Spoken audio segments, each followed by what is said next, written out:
Welcome to MJ Hobby Corner. MJ here. In today's video, we're going to look a little bit at my pile of shame. That's right, the pile of shame. So before we get into it, I want to just tell you a little bit about it. For those of you guys that are new to the hobby, maybe haven't heard the term before, although I think a lot of people have. I mean, it's a very popular thing with any gamer that has spent some time in the hobby collecting miniatures and things.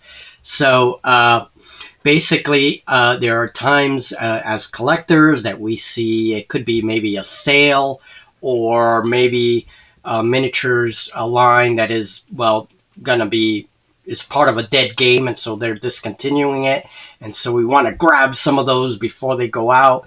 Whatever reasons we have, basically our collection begins to build. Sometimes it builds faster than we're actually able to build and paint and all that good stuff, right? Now, for the most part, I've been pretty good with my collection. Usually, whenever I got a box of minis, I would crack them open right away. This was before the channel. And just start painting, start assembling, start painting, and boom, they were ready. So I've been pretty good. But over the years, as it happens, especially with the smaller scales that I've collected, things tend to pile up, and then it's like, oh, wow, I have all these miniatures that are still in boxes.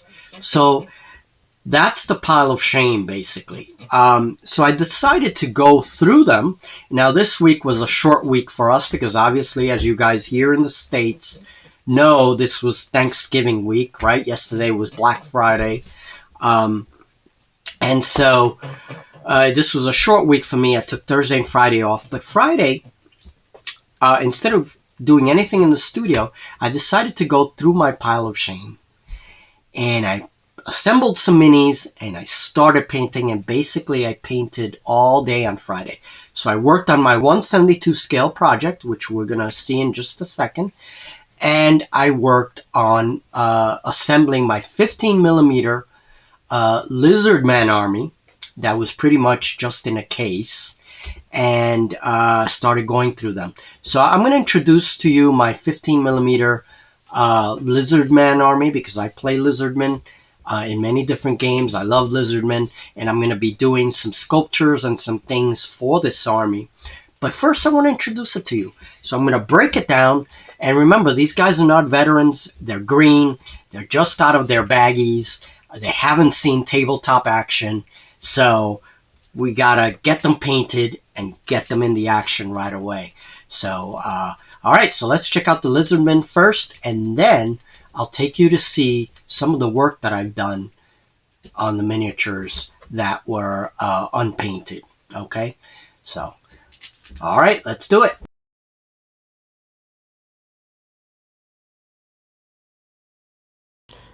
So the first unit I want to show are the bowmen, and these are the lizardman bowmen, and these are from Battle Valor Games, 15 millimeter.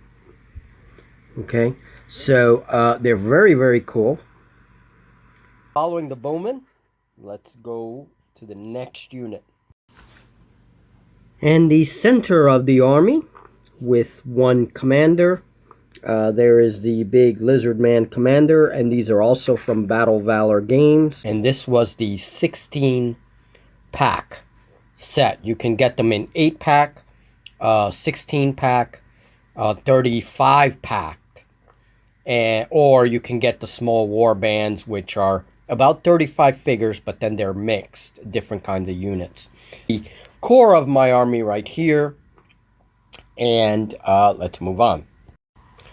And in the rear line, we have the Saurian Cavalry, or Lizardman Cavalry, and these are mounted on raptors.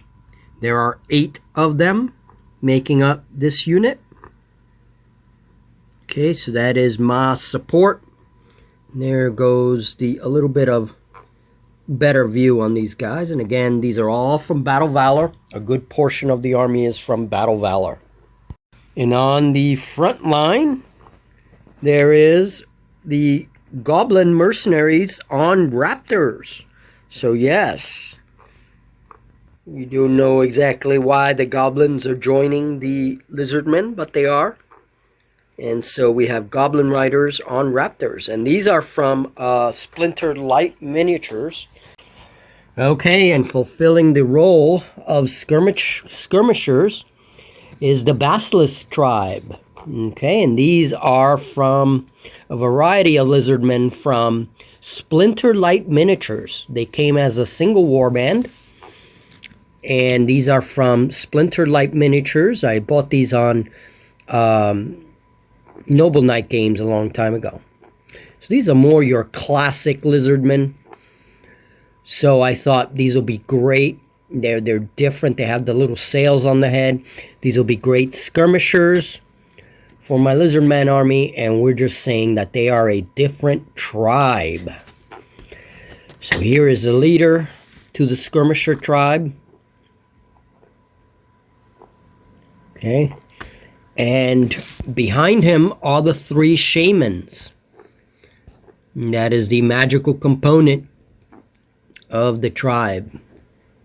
I'm making these into shamans. There you go. That guy has a potion or something. It's pretty weird.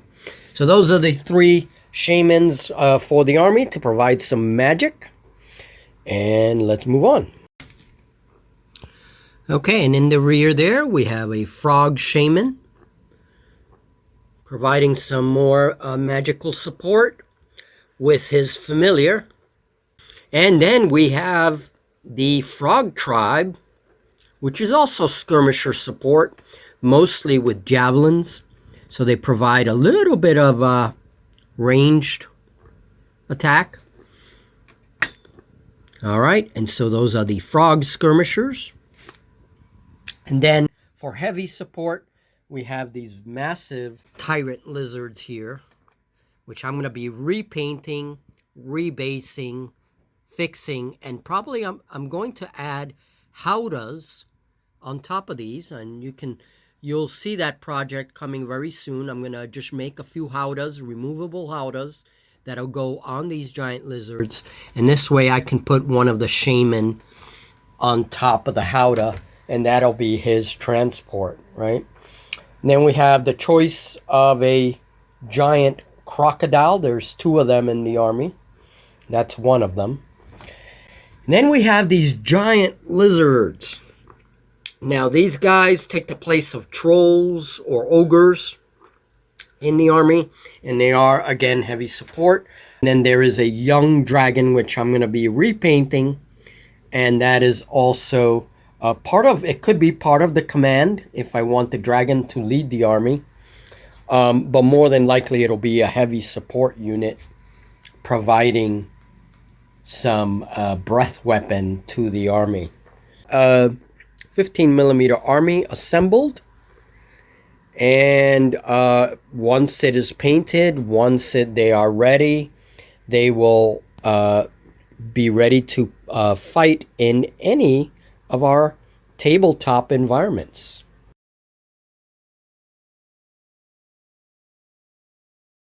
Okay, and the first in line are my 172 scale orcs on wargs from Alliance. Okay, and so I finally got the unit done. There are 5 more that I have to finish, but they will go pretty quickly. These were not too bad. You can see the Eye of Mordor on many of the shields. I gotta do a little bit more painting. See, like on this drummer, there are straps, okay, going in and around the warg. There's a lot of detail on the armor for the orcs, and this guy's playing a drum. The drums of Mordor. Warg has very nice detail. There's a teeth detail, and there's also all these like little belts and things and harness. It's a harness that's holding the saddle for the rider. So it's pretty cool. And the human cavalry, 100 Years War French cavalry by Mini Art. Okay, they are almost finished. In fact, I have 3 more guys to go. This is a 20 figure unit, so we have a lot of cavalry. All right, So these guys are just about finished. This lot here is still in their painting handles because I'm still working on them.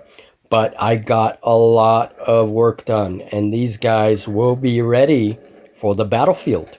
I bought 172 scale ancients. I'm collecting them again because there are various fantasy games where I can use these historical figures to bring more flavor to my fantasy humans. I hate using the same humans over and over. I like to display more of a diversity in human armies and stuff. So these ancient armies in this scale particularly, there's a great variety of ancient armies available in this scale, and it's a lot cheaper. So that's what I'm doing. That is the purpose. If I decide to play any kind of historical stuff later, well, then I have some ancient armies to do so. And from my pile of shame is the 15mm valkyries from Splintered Light Miniatures. I still have a little bit of work to do on these girls, but they were in my pile of shame for over a year. And just yesterday, I pulled them out, got to it. I'm determined to finish these, all of this stuff in my pile of shame, and added some color to them. And that is it. So still working on them a little bit, but these girls are going to form the basis of a female army, probably for Julie. These are Splinter Light Miniatures, and these are valkyries. And for 28mm, nobody likes to see orcs in just that gray plastic. So I took out a box of orc riders from Mantic Games.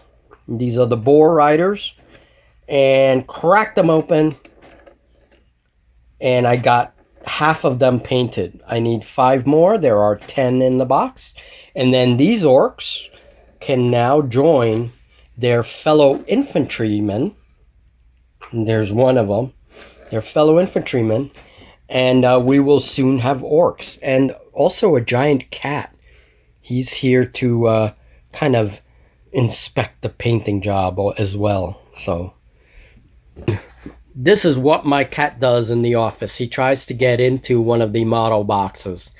Everybody meet Simon. He is the model investigator.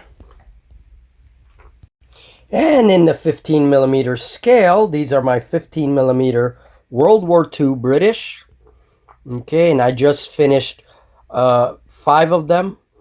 And now I'm working on the final 5 there on the little stick. Okay, and those are all British. And as soon as they're done, I'll hop on to the Germans. And here I'm going to have a squad of 10. So I can maybe split them up in 2 groups of 5 or something like that. Actually, there's more than 10 because there's 6 here. There's 6 down here. So 6 of them are painted, and they can go with my scratch build walkers and all the stuff that I build for Weird War 2. And this is going to be for Deep Wars, and this is a toy. This is from a kid's sea creature set. And I just did the washes. I'm repainting it. It's like a weird yellow color. So I'm doing my washes. I'm going to repaint the eyes and do the tiger stripes on it. And I'll have a tiger shark for Deep Wars. Got to do the base too. So we'll talk about using really, really cheap toys in our games some other time. But there's the tiger shark.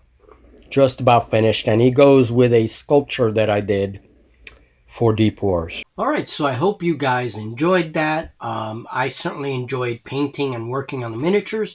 I want to get these finished as soon as possible so that we can get them into the games.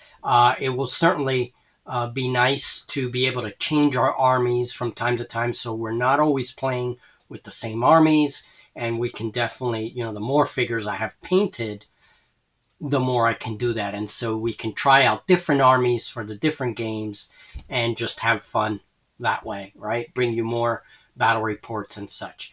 So hope you liked it. And if any of you have played lizardmen in any scale for any game, let me know in the comments. I'm curious to see how many people have tried out lizardmen, or even in the old Warhammer Fantasy. I used to play the lizardmen, and then in Age of Sigmar I played Seraphim for a little bit. They were very different then, but just let me know in the comments, and I certainly want to continue to play lizardmen in future games.